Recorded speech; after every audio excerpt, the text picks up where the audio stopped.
Hey guys, welcome back to Medical Coding with Blue. Okay, today's episode is going to be a day in the life of a remote medical coder. Now, if you're new to my channel, I am an outpatient medical coder. I code for orthopedics and podiatry primarily, although I have done a lot of different specialties. I've been a coder for over 10 years. I really love what I do, and I hope by sharing my experiences with you, whether you are brand new to the field or a veteran, that it will somehow help you in some way.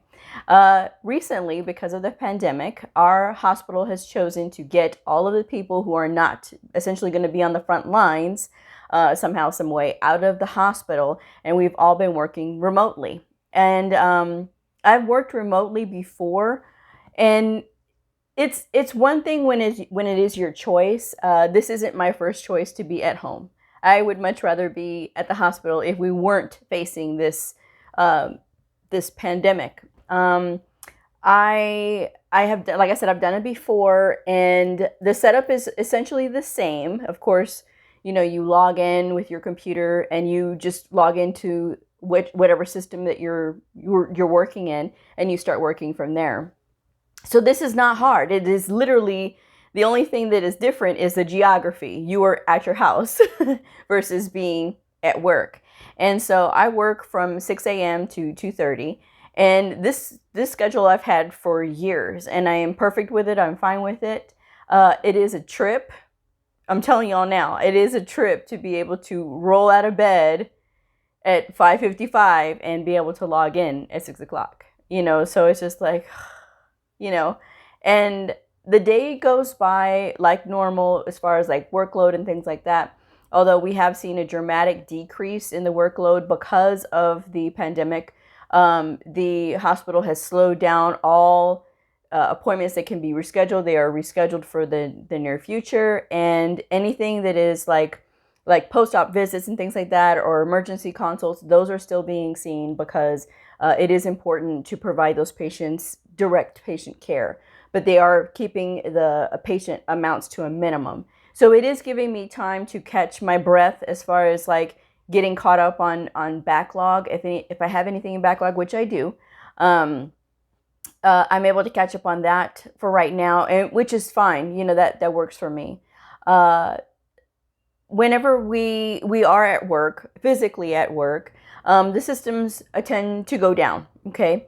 And I can tell because I've only started to do this remote coding from home since this past Friday. And I can tell that some of the ladies that were very excited about it that first day that we're all doing remote coding is starting to kind of weigh on them, because for every little thing now, they're sending this group text to everybody. Now, when it comes to texting and being on the phone and things like that unnecessarily, it aggravates me quick. I'm not going to lie. I am not a huge fan of the phone. And when I get annoying texts like that for stupid things, this is, oh, my system went down. Did anybody else lose power? Because we've been having storms lately, okay? And so there's just like a lot of this chatter back and forth, back and forth, back and forth. Okay, I don't need to be on this group text with all of you saying, oh, this and this and this, and hi, good morning, and things like that. I get it. You want to still feel like a community, but at the same time, we don't behave like this when we are at work. And the system goes down at work. What do? You restart the computer and you keep on going. And then you try to log in again. Unless our supervisor sends us an email, which of course, at that point, it's like site-wide, everybody's offline and that kind of thing. Then that's something that's different, because then we have to adjust and we have to do online classes and things like that. I get it. But this was a lot of unnecessary texting back and forth. And I am one for, let's get to the point. I'm not into this medial chit chatter. No. You're not wasting my time with that, okay? I like questions that are to the point, much like you guys know me. I have said this all the time. If you ask me general questions, I'm going to refer you to a website, or I'm going to refer you to a video. I like specific questions. I am the same way at work. I like specific questions. Like if you have a specific issue, I don't think that you should be sending it on a group text to everybody. You need to send it directly to our supervisor and let her deal with it. I don't need to know about it. You know? So to me, that's what I think.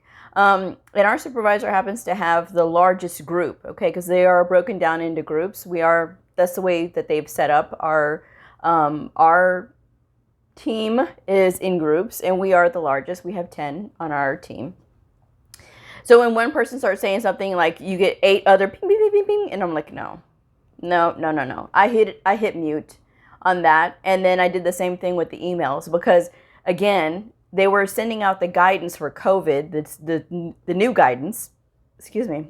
And there's a lot of it that is coming out. There's a lot of questions. There's a lot of clarity that they're trying to get right.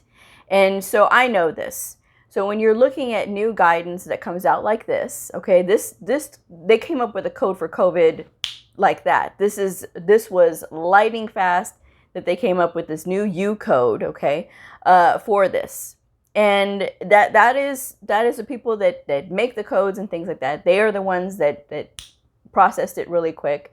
And of course, it's going to be up and running in our systems very soon, if not already. I haven't looked yet, but it takes time for the systems to be loaded in our system to update, and usually with the updates, it takes a little bit. But this one is going to be fast tracked into getting done very quickly. So there's a lot of that, and then. So a lot of the questions that I was seeing come through from my coworkers was literally because they were not reading the guidance that was given. If you read the guidance that's given every time, of course you're going to have questions. But if you absolutely do not read, then you can be able to tell, because the question that they were asking was already answered in the guidance. This wasn't clarifying what they needed to know. So again, I just hit ignore on the messages. So I figure if my boss needs me, she can send me a direct email. I'm not doing this group text thing, because that was working my last nerve today. And I was just like, no. I mean, I tried to be patient, and I tried to be understanding of, okay, this is new for them, and but this is, we all work in our own sections. This isn't something that is, you should know this stuff by now. If you have an issue with the system, then you restart. And then you try to log back in, and if there's something else going on, then you need to talk to our supervisor. Again, not everybody needs to hear this stuff. So this is sort of, I'm going to get off of that already, because it's just like, it was working my last nerve today, because it was just so much. And sometimes you have to make executive decisions for yourself, which was ignoring it, which I did. So I do like that it can be absolutely quiet. There is no loud people talking outside my door and things like that, because at work I've had that. I've had some of the staff, like, literally, I don't know what it is about my office section, but I'll have the door closed, and there will be people literally right outside, standing outside my door, and I'll be like having to open the door and be like, guys, there's a bunch of different hallways here. They go, oh, sorry, Miss Blue. I said, no. I have to get up. I have to come to the door, and I have to get you guys to move. Come on now. I said, all y'all have your own offices. Y'all can go over there and chit chat. Go on. It's okay. And they're like, oh, we're sorry. But I think that they don't like it when I have the door closed either. And I have the door closed at times when I really do need to concentrate. So, I think that's what happened on that day. But anyway, yeah, everything was running smoothly for me. The systems have been going very well. And even with the storm, thankfully, everything has been smooth sailing. I didn't lose power. A few of my other coworkers lost power, but they are a couple towns over. And it's just something that happens, and it's really not that long anyway, that they're without power. So production has been really good. There's some people that are literally flying through encounters, and you can tell by production what they're doing. If you're averaging like 120 or 150 encounters, you can do that if you're really concentrating, and if the encounters are swift, and you can look at an encounter and it's done correctly, there's not anything that you have to really change as far as like the diagnosis or the procedure selection, because we don't do anything with the documentation. We just take from the documentation what we can and put it into codes form, and the code form of the diagnosis and things, and then we go on from there. I don't know, I confused somebody last time and they said, you change documentation? No, I don't change documentation. No, I don't even have access to do that. I mean, I pick up codes that I see, I pick up procedures that I see, and I level the encounter if it needs to have a level on it. That's what I do. Yeah, you can do that. But when you're sitting there and you're trying to push and you're saying, oh, I can do this, and no, there's something going on there, and you're pushing encounters through. So to me, if you're trying to show off and say, oh yeah, well, I can work at home and I can produce all of this exponentially more than average, something's not right. So to me, I'm always going to if I manage to pick up the pace and do more, then absolutely. But I'm not going to sit here and try to break my neck trying to get a bunch of encounters done when what is the purpose of that? You do that enough, you're going to run out of work. And right now there's no workload coming in. So you have to use what you have correctly, otherwise you're going to end up working with something else that you don't want to work with. So those are just my thoughts on that one.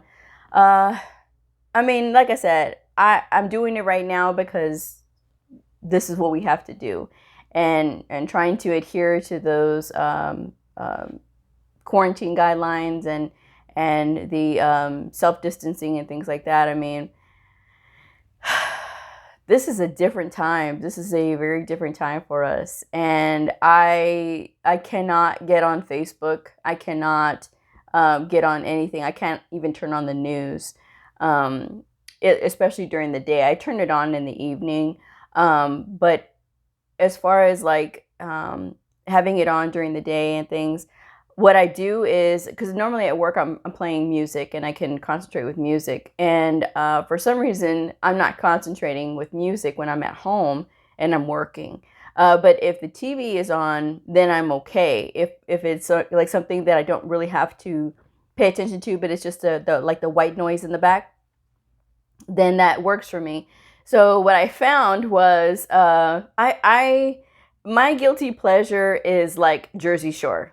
Honestly, yes, I know. Why do you like that show? Because I don't have to think, and to me it's funny because I can just listen to them. And yeah, some of the things that they say is stupid, but it's not meant to be a thinking thing.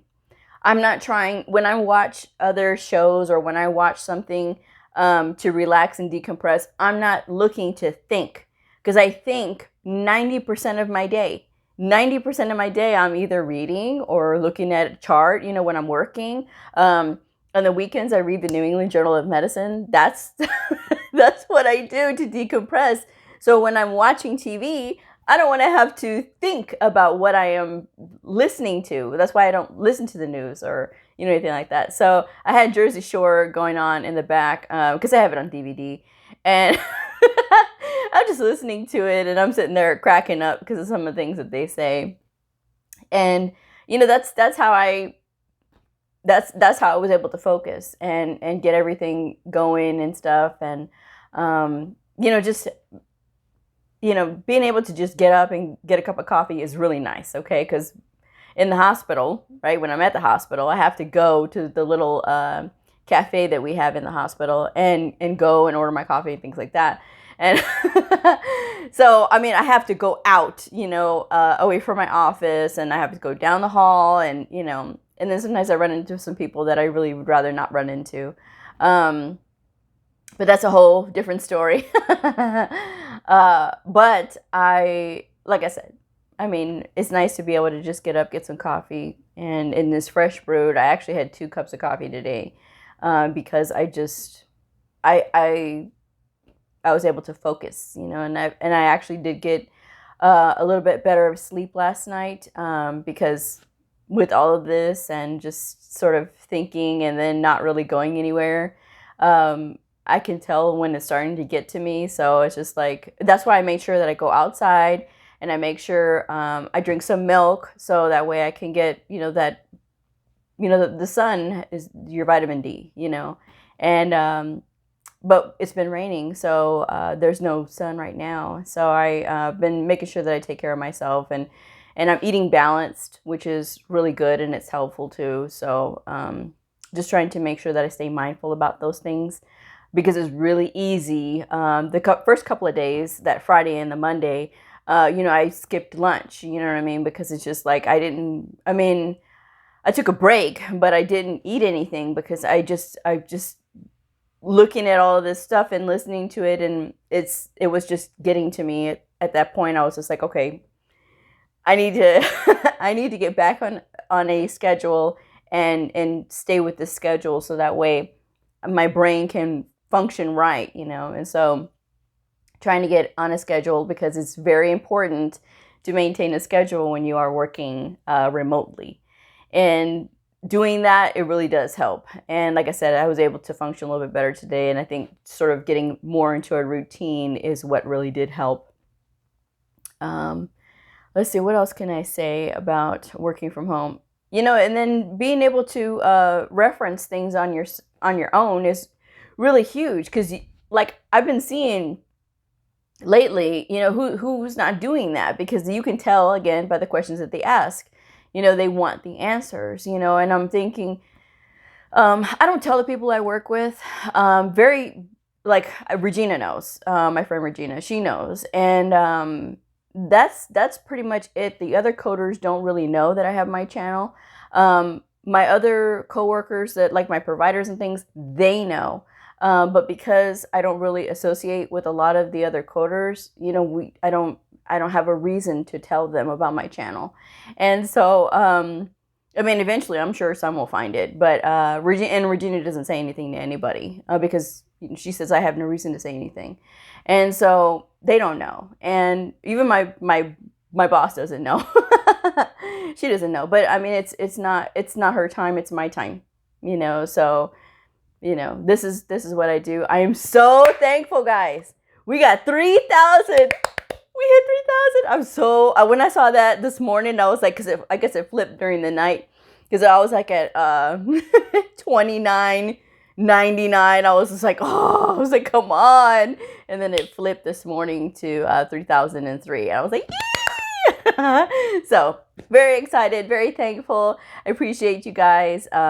And the more this channel grows, and the more that I share this information with you guys, and then you guys giving me your feedback as far as like what you want to see, what you want to know, the questions that you want to ask, or that you've been asking you can't quite get answers to, it really does make an impact, because your question, and you're asking that question, somebody else might have had that same question and not known to ask it. So, I appreciate it. So this gives me a lot of direction on this. And I really do appreciate it, because the last few episodes that have been inspired by viewers have been viewed very well. They have over 300, in the first couple of days, 300 views in the first couple of days. So I'm really excited about that. I know that seems like a low number to some people, and it may seem like a low number, but to me, it's a high number. I'm excited about it, and I'm thankful, because to me, it's like, okay, this means people are watching, people are viewing. And of course, I do have the one video that's over 20,000 views. I think it's a day in the life of a medical coder, or how I got my first job. One of the two. It's up there. So anyway, I'm very excited and very proud of that, and I really do appreciate it. So I don't know, but we'll be on this journey together, this remote coding journey together for a little while, until the hospital takes us back. And I did see it was like a little GIF about a golden retriever. No, it wasn't like a GIF. It was a tiny little video, like a minute video. It wasn't a TikTok, but it was this golden retriever that saw a little dog. I guess the dog is like his friend or something like that. And the dog got so excited that he ran into the glass, and he's like, oh, you know, and he was still like real happy and wagging his tail. And I'm like, yep, that's me. The second they let us go back to the hospital, that's going to be me running to see all of my providers and catch up with them. So if you know anybody that is a frontline worker, I am praying for them. I hope that everybody is just safe out there. And I'm praying for you guys too. Stay safe and be very cautious and be very conscientious when you are out and about. If you do have to be out and about, take care of yourselves, please. Whatever you do, take care of yourselves. And this is a very scary thing, and it is a scary time. But the most important thing that we can do is become educated. That is the most important thing that we can do. And reading a lot of articles that are from reputable resources, like from the CDC and things like that, is very important. Don't read a lot of statistics. It's going to scare you, okay? But do read about the things that can help you to better understand what this is. And so at least that's my recommendation. So I'm going to go ahead and wrap this one up. But tomorrow's episode, we are going to be talking about the prerequisites. What are the prerequisites for medical coding school? Are there any? And what should you do? What should you study? All right. But, and that's for tomorrow. So I will go ahead and wrap this one up. But if you are a medical coder, a medical coding student, somebody curious about the fascinating world of medical coding, a provider or a nurse, I invite you to like and subscribe and follow me on my journey in medical coding. I will see y'all next time. Bye.